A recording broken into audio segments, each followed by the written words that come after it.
adult number 14. Hello mga beshi, pumunta tayo sa Resorts Negrense. Very good ang aming tour guide. Let's go na, doggy doggy. Let's go, doggy doggy. How many do I have in my hand? One. Let's go. Let's go na. Ang entrance fee pala mga beshi is 90 pesos for adult and 55 naman for kids.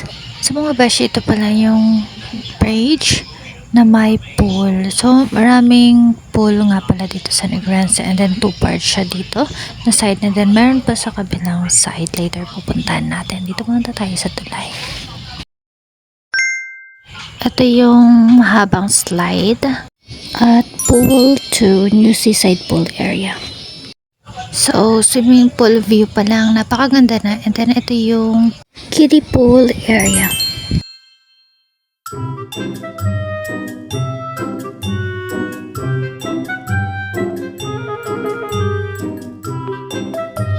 So, mga precious, relate dyan na adult na pero sa kiddie pool pa rin pumupunta.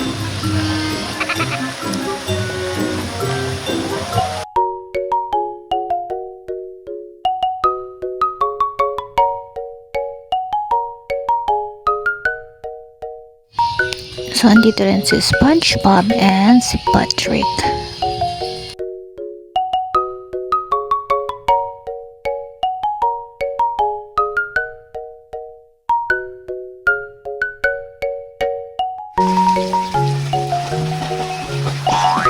Ito naman mga beshi, pang adult pool.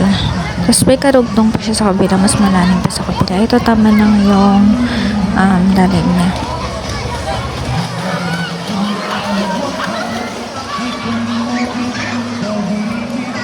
So mga beshi, dito ako sa 4th floor sa viewing deck. Ito yung favorite spot ko kasi makikita ko yung view mula sa taas and then views sa baba. Ayan.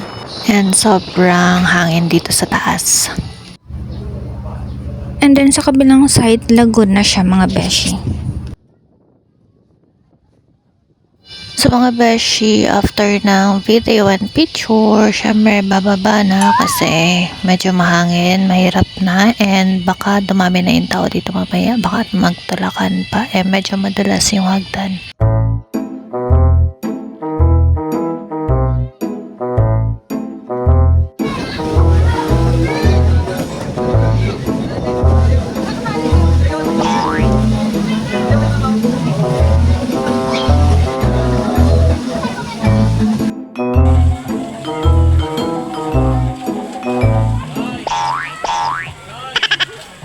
Meron silang iba't ibang klase ng cottage mga beshi, depende sa pipilian mo.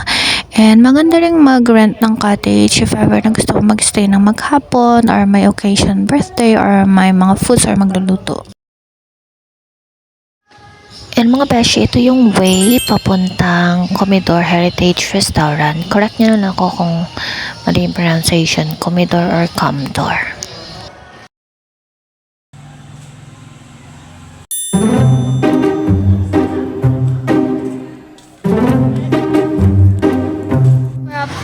So, napakaganda ng design ng chandelier nila. Napaka-unique. And air conditioned sa lobby. And ito, pwede ka mag-order dito ng mga drinks na gusto mo. May mga shake, milk tea, and mga lutong ulam. And kung mahilig kayo mag-billiard, meron din dito. So, nag-picture lang naman ako mga brushes sa malapit sa flower vase and then sa daanan. And mga beshi, ito ang pool 1, renovated main pool. And katabi lang to ng Comedor Restaurant. So, after natin kumain, babalik tayo sa pool 2 dahil marami pang pwedeng pasyalan doon. Tara!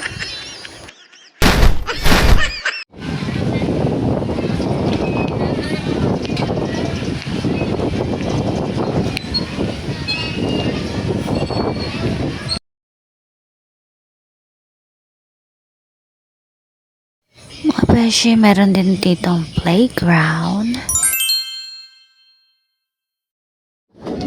May 5 hectare na lagoon na pwedeng magkayak.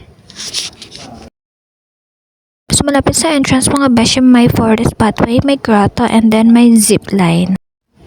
So, ito yung forest pathway nila. Nagmumukha siyang garden sa sobrang ganda.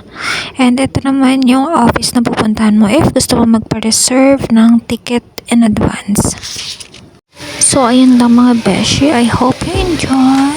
And see you on the next vlog episode.